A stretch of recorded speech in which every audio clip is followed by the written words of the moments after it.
So we're going to be doing some more work like that. They're pretty excited at Department of Labor about that particular proposal. So I kind of jumped all over the place. Is that it? Okay. Do you have any questions? Do you have questions?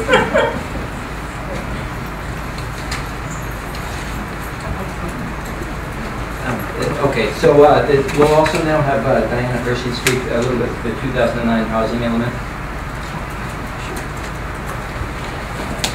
Good afternoon. I just wanted to let everyone know that we had our kickoff meeting for the 2009 housing element on Saturday in Willits at the community center, and we had a relatively good turnout. We started looking at the housing element as it is. The task that we have to do for the new one is to review the old one and revise it, and then go forward with trying to get the new one adopted and certified. So we had about 18 or 19 people present at the meeting, and we only wanted to look at the goals from the old housing element to try to see if there are goals in there that either we could combine into one goal or expand.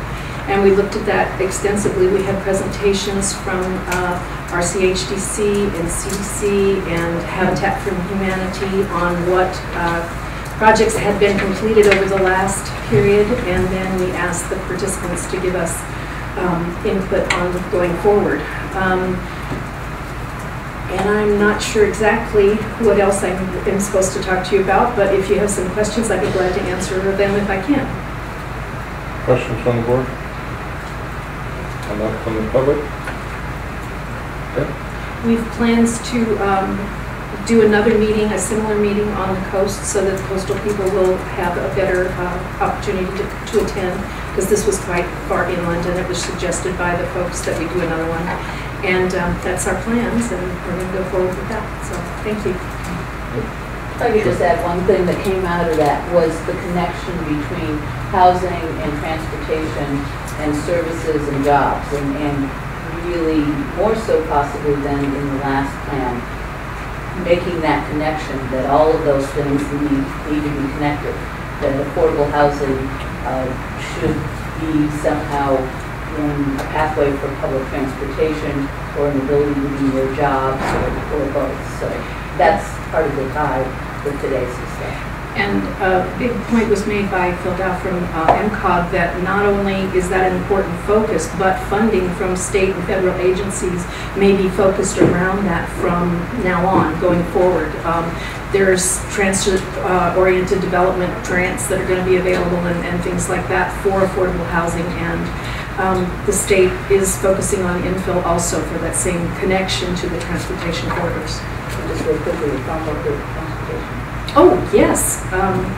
The farm worker housing survey that we applied for funding for, part of that grant was that the planning team would be involved in writing a grant for van pools for farm workers. We, MTA and myself, we worked on that grant. We were just funded for $213,000 for 5 vans. So, and that will cover a part-time person as a what MTA is calling a mobility manager. So hopefully we'll see a van pool for farm workers coming real soon. Thanks. Thank you. So let me also just go ahead and mention really briefly the 5-year implementation plan and how that fits into the economic strategy. Is you know, as extra funding there, especially if the board decides to do a bond issuance, ends up with you end up front loading your tax increment a little bit and able to theoretically at least jumpstart the economy a little bit more and make an environment a little bit more conducive to economic growth, as well as. And also that will be brought to the board for consideration tomorrow. So I'll speak to that a little more extensively at that. Speak to you all a little more extensively at that time, and go from there.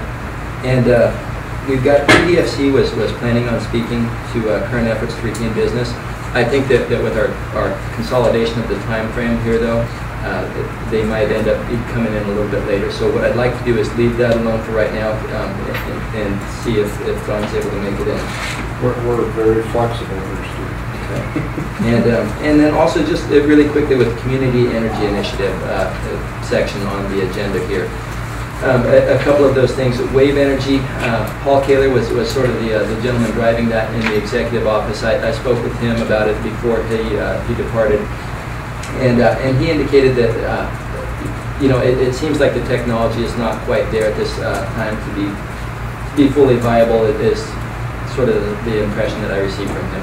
County Council's office, I believe, is really sort of driving that at this point. And it doesn't seem like it's an effort that it's proceeding very far. Another issue that does have a little more energy behind it, I guess no pun intended, is the biomass plant. There's a group actively pursuing the technology in Fort Bragg. Unfortunately, to an extent, with the hardwood mill now being auctioned off, and actually doing the cluster development concept makes a biomass plant more feasible at the coast if they were to co-locate a sawmill with it. And speaking with Jerry Mello, I know that if the hardwood mill had been saved, it would have really decreased the feasibility of that. With it now, a quarter of the way auctioned at this point, I'm guessing, and most likely gone.